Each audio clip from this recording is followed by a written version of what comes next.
Saudara, Anda menyaksikan Kompas Bisnis bersama saya Putri Okaviani. Ekonomi tumbuh, tapi kelas menengah turun. Kata Presiden Prabowo Subianto, artinya ada yang salah dengan struktur ekonomi Indonesia. Bagaimana cara Presiden menciptakan lapangan pekerjaan berkualitas? Menteri Keuangan era 2013-2014 Khatib Basri bertanya langsung ke Presiden. Jadi saya melakukan penelitian, Pak, mengenai social unrest, Pak, unjuk rasa di berbagai negara di dunia. Kenapa dalam 25 tahun terakhir itu unjuk rasa frekuensinya makin banyak, Pak? Temuan yang menarik itu adalah ada hubungan yang sangat kuat antara menyusutnya kelas menengah dengan unjuk rasa. Itu terjadi di Latin Amerika, di Southeast Asia, termasuk di Indonesia, Pak. Ya. Nah, data kita yang terakhir itu menunjukkan sepanjang 2019 sampai 2024, Ya. itu kelas menengahnya menyusut, Pak. Ya. Nah, kita kalau lihat dari angka pengangguran, betul angka pengangguran kita itu turun, Pak. Ya. Tetapi sekarang tingkat pengangguran tertinggi adalah mereka yang educated. Ya. Apakah itu tamatan universitas, SMA, SMK. Nah, ini problem baru nggak hanya unik di Indonesia, di seluruh dunia, Pak. Karena pertumbuhan ekonomi itu menciptakan lapangan kerja, tapi informal, Pak. 80% dari lapangan kerja yang tercipta tahun 2019 sampai 2024 itu informal, Pak. Dan upahnya itu sekitar $120 sebulan. Nah, Bapak bisa bayangkan, mereka terdidik, mereka muda, mereka punya informasi, YouTube segala macam. Ini kemudian bisa jadi potensi dari social unrest. Dulu di tahun 90, Pak, isu inequality itu mungkin samar buat orang. Tapi dengan sosial media, itu berubah menjadi daily reality show, Pak. Karena dia bisa lihat bagaimana cara hidup orang. Nah, karena itu saya concern ya, kalau penciptaan lapangan kerja kita ini informal, ini bisa jadi soal ke depan. Apa yang kira-kira Bapak Presiden akan lakukan untuk address supaya lapangan pekerjaan ini yang tercipta adalah lapangan pekerjaan yang decent, Pak. Tidak hanya sekedar create jobs, but create good jobs. Mungkin itu, Pak. Justru inilah yang saya sedang lakukan. Justru ini. Makanya saya menyampaikan waktu saya maju sebagai presiden, saya tidak bicara lagi pembangunan bangsa, saya bicara transformasi bangsa. Yang terjadi adalah deindustrialisasi. Yang terjadi adalah uang Indonesia tidak tinggal di Indonesia. Saya ingin hilirisasi. That's the only way. Kita tidak boleh ekspor lagi bahan mentah. Kita harus mengolah bahan mentah itu menjadi turunan produk industri yang bernilai tinggi. Di sini nanti bisa anak-anak muda yang pintar-pintar bekerja. Create good job. Saya akan buka pabrik mobil.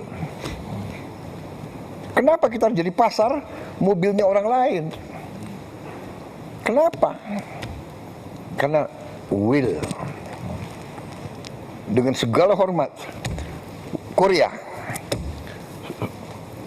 sumber alam Korea apa? Coba periksa. Kita punya sumber alam semua untuk bikin mobil, tapi dia sudah puluhan tahun lebih dulu dari kita bikin mobil. Kita punya timah, kita punya boksit untuk alumina, diolah menjadi aluminium jadi mobil. Tapi kita nggak bikin processing boksit. Prosesnya nggak ada. Jepang tidak punya boksit, dia bikin mobil terhebat, iya kan? Jadi ini Pak Khatib, this is what we have to do. Makanya saya bikin buku transformasi bangsa. Saya katakan strategi transformasi bangsa. We have to transform. There's no other way. Untuk kita industrialisasi, kita harus melakukan ratusan pabrik. Itu yang kita sebut pohon industri. Dan kita sudah map out. We have a plan actually. Pohon industri untuk semua komoditas penting yang kita punya. kelapa saja ternyata di negara manapun dianggap suatu miracle crop. Minyak VCO, virgin coconut oil, itu dianggap anti cancer. Di Amerika saya punya teman-teman jenderal-jenderal Amerika, dia minum tablet virgin coconut oil yang dibikin bubuk jadi tablet. Tiap makan dia minum itu. Harga kelapa itu tinggi sekarang. Kita baru punya 1-2 pabrik kelapa. Selama ini kita ekspor kelapa gelondongan. Iya, betul. Kelapa. Hampir semua komoditas.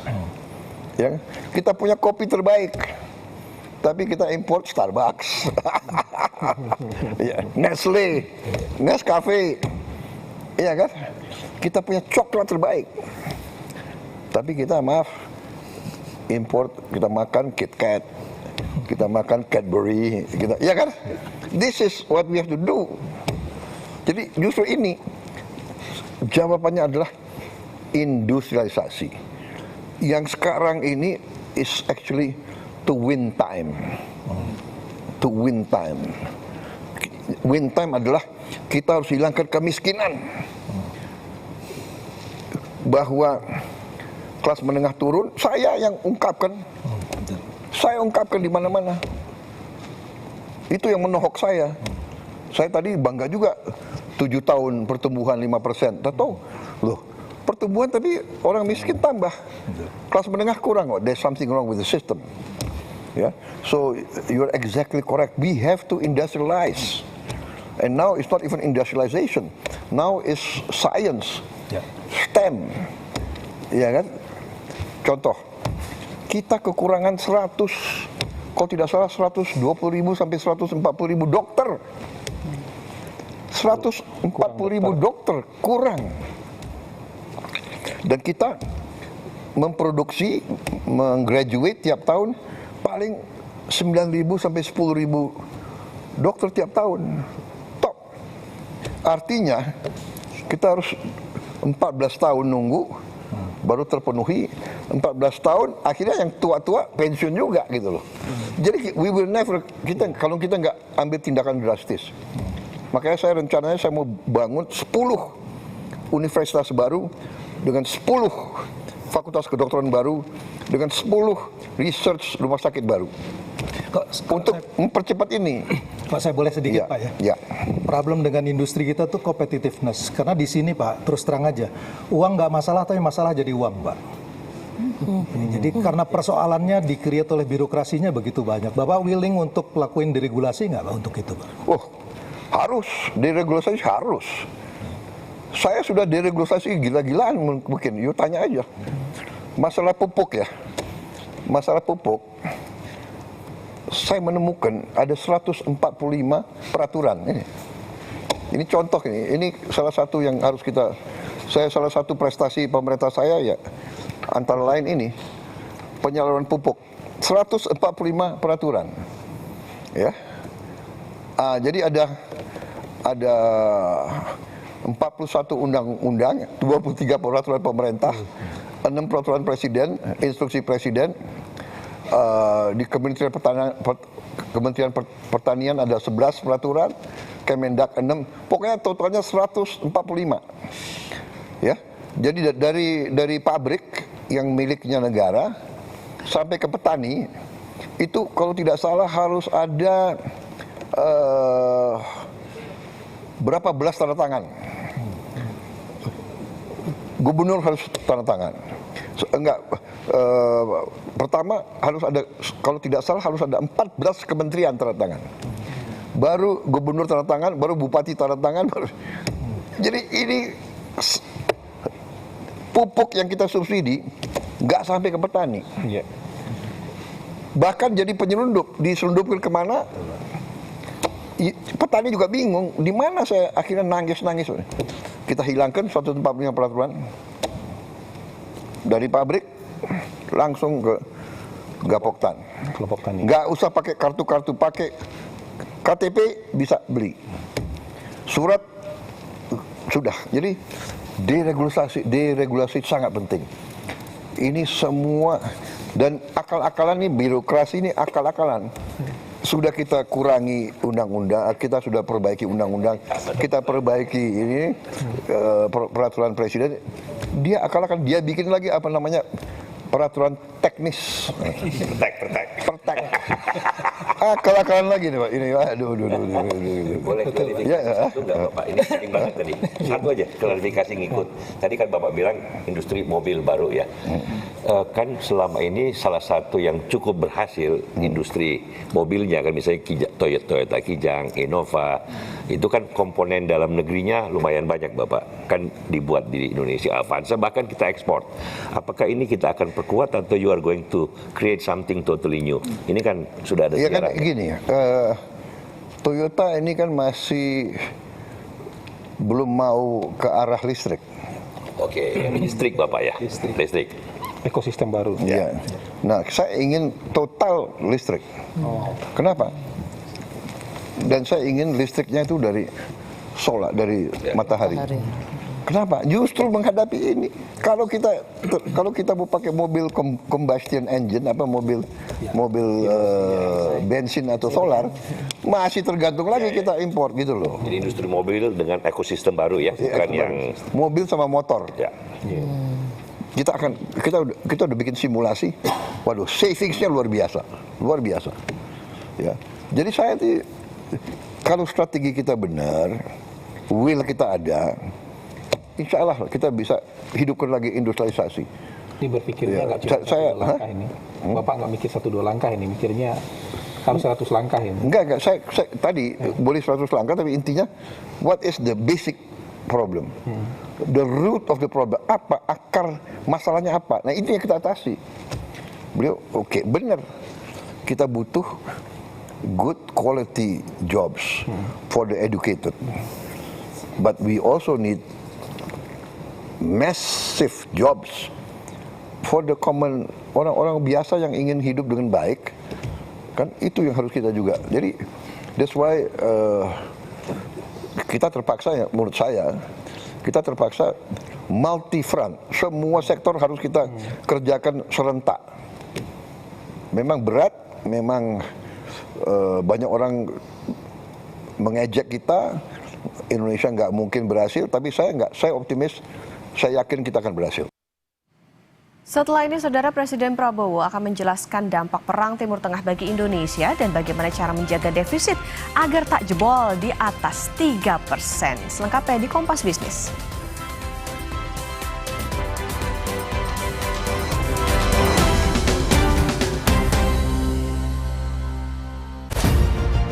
Selama 72 tahun, Temposcan tumbuh bersama mitra usaha di Indonesia, menghadirkan produk unggulan bagi masyarakat Indonesia. Tahun ini, Temposcan kembali mengadakan mudik sepenuh hati 100% Indonesia sebagai bentuk apresiasi atas kepercayaan dan kebersamaan yang terjalin selama ini.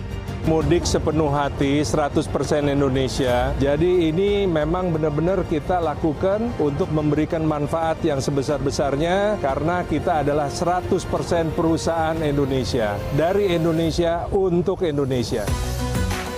Karena kami percaya, keberhasilan hari ini lahir dari langkah yang dijalani bersama dari generasi ke generasi bersama membangun negeri. Temposcan mengucapkan selamat Hari Raya Idul Fitri. Mohon maaf lahir dan batin. Temposcan, sepenuh hati 100% Indonesia.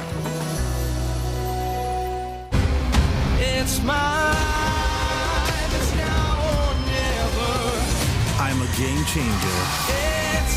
I'm extra joss. Ultimate. I am you. Tidak dianjurkan untuk yang tak punya mimpi. Bulan puasa itu, aktivitas harus tetap jalan. Untungnya ada Le Mineral. Le Mineral mengandung mineral alami, jaga tubuh bekerja optimal saat berpuasa. Alhamdulillah, seger. Le Mineral, penuhi kebutuhan mineral selama berpuasa. Gelar Perkara, setiap Sabtu di Kompas TV. Dunia terus berputar. Begitu banyak hal yang berakhir, namun banyak juga yang kembali dalam bentuk baru, memberi harapan baru. Seperti botol plastikmu yang dapat menjadi barang baru lagi melalui gerakan ekonomi sirkular nasional Le Mineral. Kini, plastik tidak lagi menjadi sampah, namun terus berputar dengan dipilah dan didaur ulang menjadi baru. Semua bisa mengambil peran penting dalam perputaran itu dari hulu ke hilir.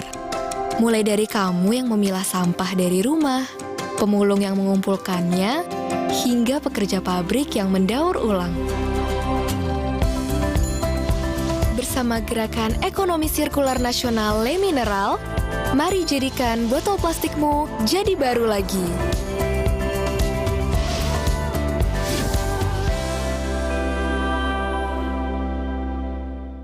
Kilas Kompas. Setiap hari pukul 11:30 malam. Bulan puasa itu waktunya kita kejar pahala. Walau puasa, aktivitas harus tetap jalan. Makanya mineral tubuh harus tetap terjaga. Untungnya ada Le Mineral, satu-satunya yang nyantumin mineral di kemasannya. Itu benar. Le Mineral mengandung mineral alami, hasilkan rasa yang lebih segar, jaga tubuh bekerja optimal saat berpuasa. Alhamdulillah, seger. Kayak ada manis-manisnya. Le Mineral, penuhi kebutuhan mineral selama berpuasa. Selama 72 tahun, Temposcan tumbuh bersama mitra usaha di Indonesia, menghadirkan produk unggulan bagi masyarakat Indonesia. Tahun ini Temposcan kembali mengadakan mudik sepenuh hati 100% Indonesia sebagai bentuk apresiasi atas kepercayaan dan kebersamaan yang terjalin selama ini. Mudik sepenuh hati 100% Indonesia. Jadi ini memang benar-benar kita lakukan untuk memberikan manfaat yang sebesar-besarnya karena kita adalah 100% perusahaan Indonesia. Dari Indonesia untuk Indonesia. Karena kami percaya, keberhasilan hari ini lahir dari langkah yang dijalani bersama dari generasi ke generasi bersama membangun negeri. Temposcan mengucapkan selamat Hari Raya Idul Fitri. Mohon maaf lahir dan batin. Temposcan, sepenuh hati 100% Indonesia. Raih kemuliaan, sambut kemenangan. Idul Fitri menjadi momen penuh bahagia, kehangatan, dan kebersamaan. Dari suasana takbiran, tradisi mudik, hingga cerita lebaran dari berbagai penjuru Indonesia, kami rangkum dalam ulasan khusus penuh makna. Ikuti selengkapnya dalam Sapa Indonesia Malam Spesial Idul Fitri, Sabtu 21 Maret, pukul 7 malam. Live! Rayakan kemenangan bersama Kompas TV. Rumah itu penting untuk kita semua. Bisa bayangin nggak kalau kita nggak punya rumah? Mau pulang kemana, ayo? Nah, kalau rumah komika, apa isinya? Ya komika lah. Komika mah nggak perlu diwakilin. Udah pada pinter bersuara. Untuk jadi komika, butuh banyak belajar dan harus terus update, bukan sekadar lucu. Siap-siap lagi deh kita ramein rumah komika. Nggak pakai stres, kita ketawa bareng saja di Suci 12. Sesaat lagi, Anda akan menyaksikan Kompas Update. Didukung oleh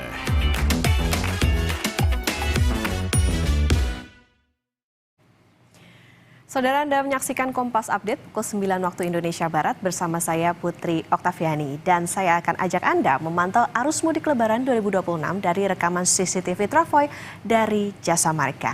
Nah, yang Anda saksikan di sebelah kiri layar kaca Anda, ini adalah rekaman CCTV dari gerbang tol Paster di Bandung, Jawa Barat. Sementara yang di sebelah kanan Anda adalah gerbang tol Palimanan 4 di Cirebon, Jawa Barat. Kalau yang seperti yang Anda saksikan, saudara, dari arah menuju kota Bandung ini terpantau lancar. Demikian juga arah sebaliknya, di mana mayoritas kalau terpantau ini adalah kendaraan pribadi yang melewati gerbang tol Paster.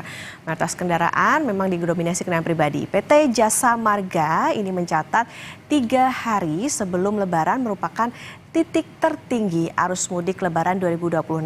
Dan saat ini arus kendaraan di pagi hari ini terpantau masih lancar.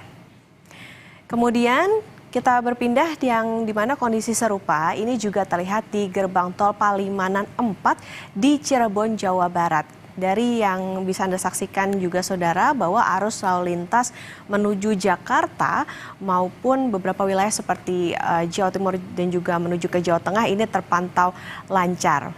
Meskipun juga terlihat bahwa ada sejumlah kendaraan pribadi yang melintas pagi hari ini. Tercatat pantauan arus lalu lintas melandai sejak 2 hari jelang Lebaran. Sistem satu arah atau one way juga masih berlaku untuk melancarkan perjalanan mudik.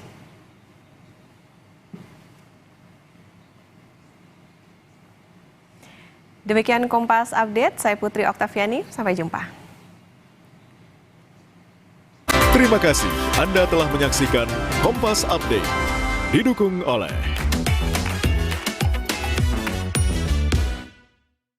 Eredivisie Big Match. Atmosfer panas di Rotterdam. Feyenoord bersama top scorer Liga sang juru gedor Ayase Ueda siap mempermalukan rival mereka AFC Ajax dengan Mika Hoek sebagai otak serangan, datang dengan penuh keberanian untuk mencuri poin di kandang lawan. Eredivisie Feyenoord versus Ajax Amsterdam, Minggu 22 Maret pukul 8.15 malam, live di Kompas TV. Kompas TV menghadirkan informasi lengkap arus mudik tahun ini.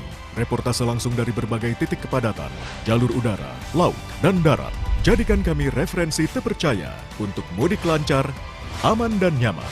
Mudik Gesit 2026 dalam program-program berikut.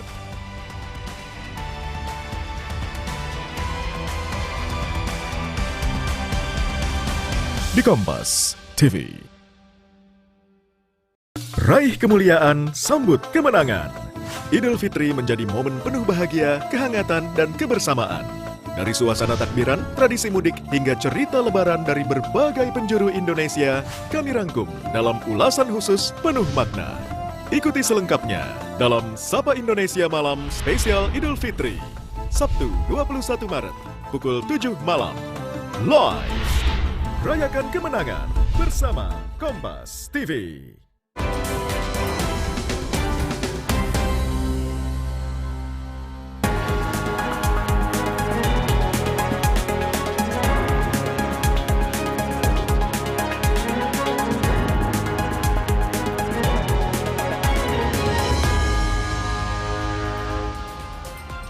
Kembali di Kompas Bisnis, Saudara. Presiden Prabowo Subianto pada Ekonom bilang peran Iran melawan Amerika Serikat dan Israel juga menjadi masa sulit bagi ekonomi Indonesia.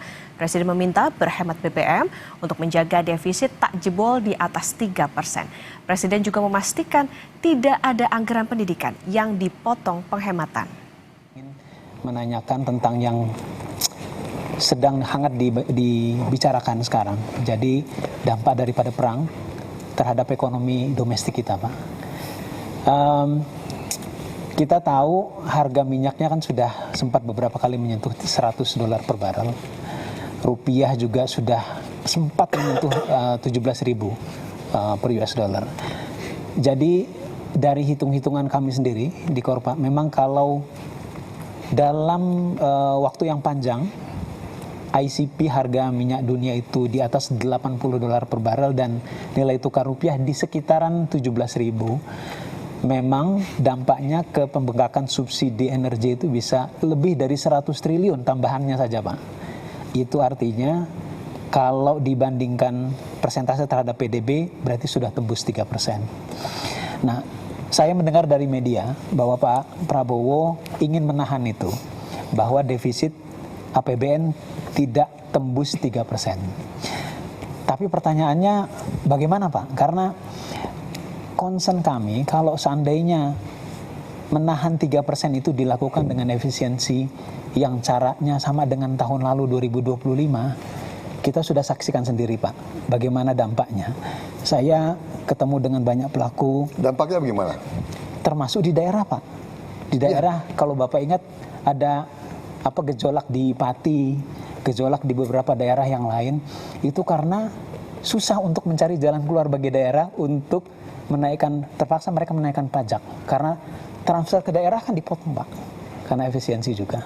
Nah, jadi apakah cara untuk efisiensi yang Bapak ingin lakukan sama, ataukah mungkin ada cara yang lain, Pak? Misalnya contohnya begini, Pak, apakah ada terpikir cara untuk refocusing misalnya, Pak, ya, termasuk misalnya mengalihkan sebagian daripada program-program yang sudah ada yang banyak banyak alokasi anggarannya, termasuk mungkin program prioritas, ke pos-pos yang sifatnya tanggap darurat ini, Pak. Oke, saya jawab. Iya, Pak, silakan. Pertama, tolong Anda cek transfer ke daerah mana yang dipotong dan mana yang tidak dipotong. Ya, kalau tidak salah yang dipotong juga yang bersifat tidak produktif. Dan saya ingin jelaskan, waktu pertama kita lakukan efisiensi, kita menghemat 308 triliun dari pusat sebagian besar. Ya. Dan dari mana itu? Dari semua pengeluaran yang akal-akalan. Keyakinan saya itu semua 308 ini kalau tidak potong, ini ke arah korupsi. Pak Muhammad. Saya kembali ke dasar ya. Saya akan kembali ke dasar. Bapak kan ekonom. Kalau kita bicara ekonomi Indonesia, selalu keluar angka ICOR. Ya, incremental capital output ratio. ICOR kita 6,5. Ya, tinggi sekali. Dibandingkan dengan Korea, mereka itu 4. Singapura 4. Kalau tidak salah Thailand 4, India 5. Artinya apa? Kalau kita lihat kita 6, Korea 4, Singapura 4. Arti itu adalah 4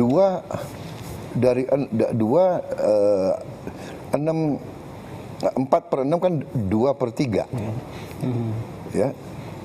Jadi kita ini kalau angka itu artinya kita 30% lebih tidak efisien dari Thailand, Malaysia, Filipina apalagi, Vietnam apalagi. Vietnam 3,6, Filipina saya mau tanya. 2 kali lipat tidak. Ya, saya mau tanya ya, Pak Muhammad. Kita bedanya apa sama orang Filipina? Kita rasnya apa? Apa kita lebih bodoh? Kita lebih tidak efisien. Kalau saya pakai ini sebagai dasar, artinya saya datang mendekati APBN kita yang 3.700 triliun, which is 230 miliar dolar. Pertama saya sudah lihat, ini 30% dari 230 itu 75 miliar dolar. Tidak efisien ini. Dan saya sudah buktikan, dengan efisiensi saya bisa menghemat di awal 308 triliun. Itu sama dengan 18 miliar dolar. Masih banyak yang bisa kita hemat, Pak Muhammad. Banyak sekali yang bisa kita hemat. Coba, masa kita ada biaya seremonial? Tiap kementerian, tiap badan di seluruh eselon Indonesia itu ada biaya untuk ulang tahun. Saya bilang sudahlah, seremoni hanya di ruangan, potong tumpeng, ya kan? Biaya percetakan dan souvenir kita potong 75%. Pembelian alat tulis kantor kita potong 90%. Tiap kantor selalu beli alat tulis, beli buku, komputer hampir tiap tahun. Sewa gedung, peralatan, rapat seminar sejenis. Sudah ada kantor kementerian, semua pejabat maunya rapat di luar daerah, luar kota. Betul. Di luar kota. Ada yang mau di Bali, ada yang mau kajian-kajian. Saya analisa, saya bilang masalahnya sudah jelas kok, masalah kemiskinan, kesenjangan, lapangan kerja, iya kan? Jembatan anak itu teriak, Pak Prabowo, tiap hari kami basah. The problem is there. Jadi saya lihat dengan penghematan yang pasti ke korupsi. Nah, ini di awal, di akhir tahun pertama pemerintahan saya, Menteri Keuangan melapor, Pak, kita masih ada sisa sekian ratus triliun juga. Itu contoh ya. Jadi menurut saya kalau kita hadapi krisis, ya semua upaya kita pelajari, ya kan? Pertama kita harus turunkan konsumsi. Ya kita bisa turun ke konsumsi. Saya lihat negara-negara lain, umpamanya lagi mikir hari kerja jadi 4, dari 5 jadi 4. Filipina, Pakistan sudah. Kemudian work from home, bekerja dari rumah. Waktu COVID kita lakukan, cukup berhasil. Ya, saya kira kita bisa lakukan itu juga. Mungkin 75% karyawan dan pegawai bisa kerja dari rumah. Sekarang ada Vicon, ada banyak teknologi. 30 tahun yang lalu nggak ada, itu satu. Kita juga bisa, sebagai contoh tadi ya, work from home, kita juga bisa, umpamanya, satu mobil nggak boleh ditumpangi satu orang. Di negara-negara lain juga, satu mobil minimal 4 orang. Ya kan? So, banyak cara. Jadi, maaf ya, ada yang dramatisasi. Penghematan itu enggak, kita tidak kurangi biaya pendidikan apapun, kita tidak kurangi. Kita tidak kurangi biaya operasional, kita tidak. Justru maaf ya, kita buka-bukaan aja. Saya berani, jangan nantang-nantang pemerintah pusat. Ya kan? Banyak biaya yang harusnya dilaksanakan oleh kabupaten dan provinsi tidak dilaksanakan. Contoh tadi jembatan desa, rakyat harus teriak, presiden harus turun tangan. Padahal maaf, ada dana desa. Kemana dananya di bupati? Kemana gubernur? Tapi oke lah, saya ambil alih tanggung jawab. Ya, jadi kita ini harus terbuka, kita harus fair. Banyak pejabat itu terlalu banyak, menurut saya ya tidak efisien. Anda lihat sendiri, kita buka-bukaan ya. Ada kabupaten, apa kabupatennya? Pemerintah daerah, dia beli mobil dinas gubernur berapa? 8M. Provinsi, ada tuh provinsi. Gubernur provinsi. Gubernur. Saya presiden di Republik Indonesia, saya pakai mobil Maung buatan Indonesia. Iya kan? Harganya 700 juta itu. Mungkin karena ini presiden ya. Ada apa namanya? Anti peluru, mungkin harganya 1M. Tapi tidak 8M. Coba kita selidiki semua. Efisiensi, habis itu kunjungan kerja. Sudahlah, itu yang kita minta, kesadaran, rasa tanggung jawab, ya kan?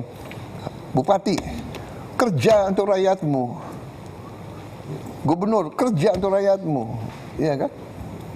Itu yang kita minta. Jadi krisis ini ya kita akan sesuaikan. Tapi benar, 1 tahun ini kita harus benar-benar waspada. Ya mau tidak mau kita harus semua merasakan, kita harus kurangi konsumsi BBM. Ya, tapi ya kita harus siap kemungkinan paling jelek, karena ya Iran kan dia mau bela diri.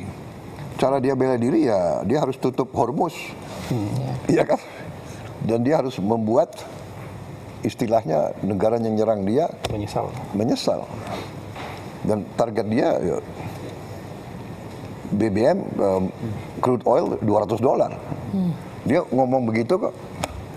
Tapi sekarang berkisar naik turun ya. 100, 110, 112. Karena juga masih banyak sumber lain gitu. Ya kan, masih. Tapi still bagi kita berat kalau memang benar. Kalau di atas, kalau pakar-pakar yang tim saya mengatakan kalau di atas 90, 95 itu berat bagi kita.